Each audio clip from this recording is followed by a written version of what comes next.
Hello दोस्तों, आप सभी का एक बार फिर से स्वागत है इस नए वीडियो में। कहते हैं मन से बड़ी ताकत कोई नहीं। अगर आप किसी चीज़ को पूरे मन से चाहो तो आप उसे हासिल कर सकते हो। ऐसा मैं नहीं कहता, ऐसा महापुरुषों ने कहा है। लेकिन ऐसा होता कहाँ है?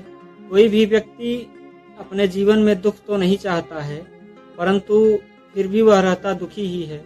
हर व्यक्ति अपने जीवन में खूब नाम, खूब पैसा कमाना चाहता है, फिर भी उसका जीवन अधूरा ही रहता है। धरती पर ऐसा कोई व्यक्ति नहीं जिसे अच्छी और सफल जिंदगी की ख्वाहिश न हो, फिर भी उस अचीवमेंट को काफी कम ही लोग पा पाते हैं जीवन में। तो इसमें दो बातें सामने निकल कर आती हैं, या तो उन महापुरुषों ने गलत कहा है या तो हम गलत हैं। तो आइए एक ऐसी ही कहानी आप लोगों को सुनाते हैं जिससे आप लोग यह समझ पाएंगे कि मन से कोई भी चीज कैसे करवाई जाती है, मन में किसी भी बात का बीज कैसे बोया जाता है। कहानी छोटी सी है परंतु बहुत ही गहरी है। तो कहानी में खोने से पहले आप सभी मित्रों से निवेदन है कि चैनल को सब्सक्राइब कर लें और वीडियो को लाइक करें, और पसंद आए तो वीडियो को दूसरों के साथ शेयर भी करें। तो आइए शुरू करते हैं कहानी। एक बार की बात है, एक आदमी के जीवन में अत्यंत दुख था। वह जो भी काम करता हमेशा असफल हो जाता। घर में भी क्लेश बना रहता था। ऐसे में उसकी कोई मदद भी नहीं करता था। उसे ऐसा लगता था कि सारे संसार का दुख केवल उसी के जीवन में है।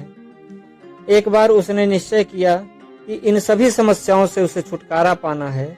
इसके लिए उसे कुछ भी करना पड़े। इसलिए उसने अपने मित्र से सलाह ली। तो मित्र ने सलाह दिया कि तुम किसी बाबा के पास जाओ, उनके पास ऐसे ऐसे मंत्र होते हैं जिससे तुम्हारे सारे दुख दूर हो जाएंगे।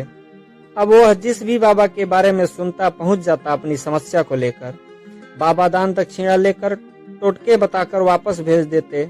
ऐसा निरंतर होता रहा, किंतु उस व्यक्ति के जीवन में कोई भी बदलाव नहीं आया, बल्कि उसे यह महसूस हुआ कि ऐसा करने से तो उसे धन की भी हानि हो रही है, जिससे दुख खत्म होने के बजाय बढ़ता ही जा रहा है।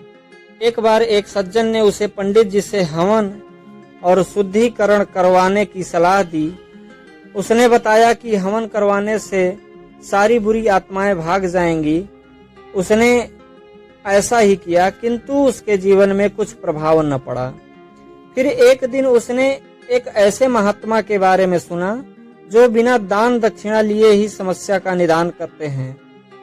उस व्यक्ति ने सोचा कि एक बार इन महात्मा के पास जाने में कोई बुराई नहीं है, चलकर देख लेते हैं कि बाबा दान दक्षिणा भी नहीं लेते, समस्या का समाधान किस प्रकार से करते हैं। वह उस महात्मा के पास जाता है तो महात्मा ध्यान में बैठे होते हैं। व्यक्ति महात्मा जी का इंतजार करने लगता है। जब महात्मा ने आंखें खोली तो सामने एक दुखी व्यक्ति को पाया। उस व्यक्ति के हाव भाव को महात्मा ने एक क्षण में समझ लिया। उन्होंने पूछा, क्या समस्या है? व्यक्ति ने सारी बातें महात्मा जी से बता दी। तो महात्मा ने उसकी बातें सुनकर कहा, हे मनुष्य, दुखों को दूर करने के लिए बहुत कुछ करना पड़ता है, यह इतना आसान नहीं है। व्यक्ति ने सोचा, यह महात्मा भी लगता है दान दक्षिणा की बात कहने वाले हैं। व्यक्ति ने कहा कि आपको जितनी भी दान दक्षिणा चाहिए मैं देने के लिए तैयार हूँ। तो महात्मा ने कहा, दान तो बहुत छोटी चीज है, मैं जो मंत्र देने वाला हूँ तुम केवल उसे ही पूरा कर लो, वही बहुत बड़ी बात है। तो व्यक्ति तैयार हो गया। महात्मा ने कहा, जब तुम यहाँ से वापस घर जाना तो रास्ते में यह दोहराते हुए जाना कि मैं सुखी हूँ, मैं सुखी हूँ, मैं सुखी हूँ। लेकिन याद रहे, यह जुबान पर नहीं आना चाहिए, केवल मन ही मन में बार बार यह दोहराना है। वह व्यक्ति वहां से उठकर जाने लगा तो महात्मा जी ने कहा, मनुष्य, एक बात याद रखना, जब तुम यह मंत्र अपने मन में दोहराना तो मन में बंदर का विचार नहीं आना चाहिए, तभी यह काम सफल होगा।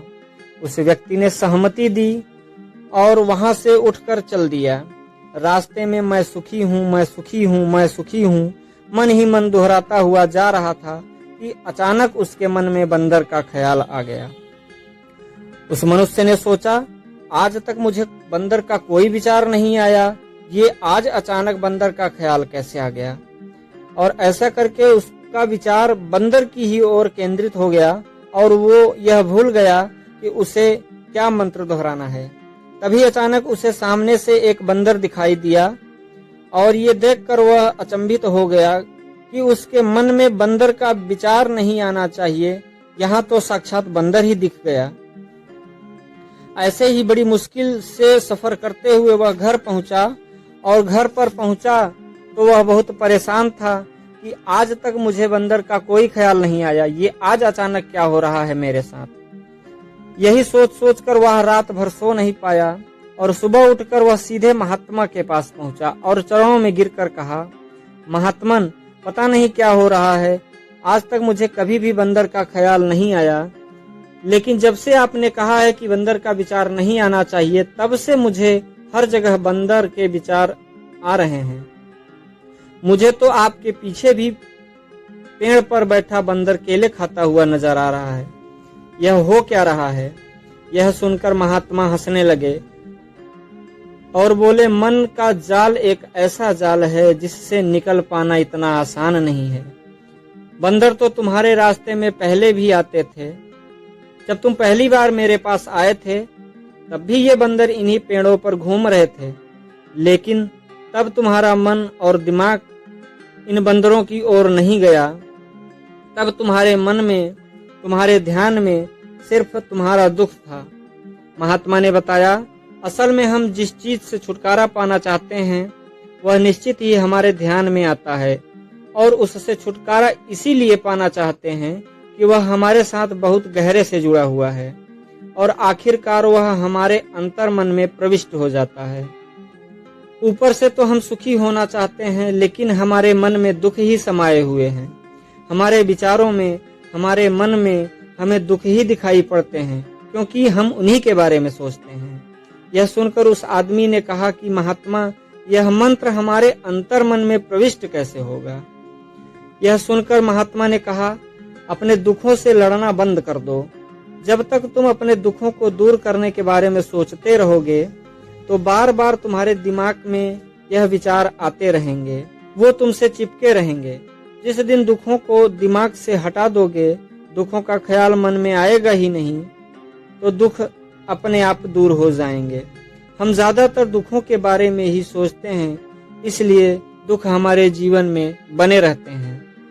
अक्सर आदमी नशा या धूम्रपान छोड़ना चाहता है, शराब छोड़ना चाहता है, किंतु शाम को जब घर लौटता है तो नशे में चूर मिलता है।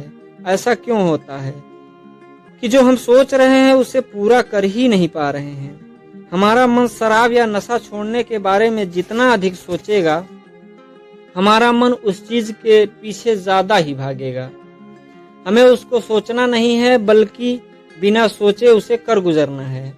और इस मंत्र को यदि हम समझ लेते हैं, अच्छी तरीके से इसको अपने जीवन में बैठा लेते हैं, तो लक्ष्य को मन में बैठाने और सफलता पाने में कोई समस्या नहीं आएगी। तो दोस्तों, कैसी लगी कहानी आप सभी कमेंट बॉक्स में जरूर बताएं। तो यदि वीडियो अच्छा लगा हो तो दूसरों के साथ शेयर अवश्य करें। तो मिलते हैं अगले वीडियो में, तब तक के लिए धन्यवाद।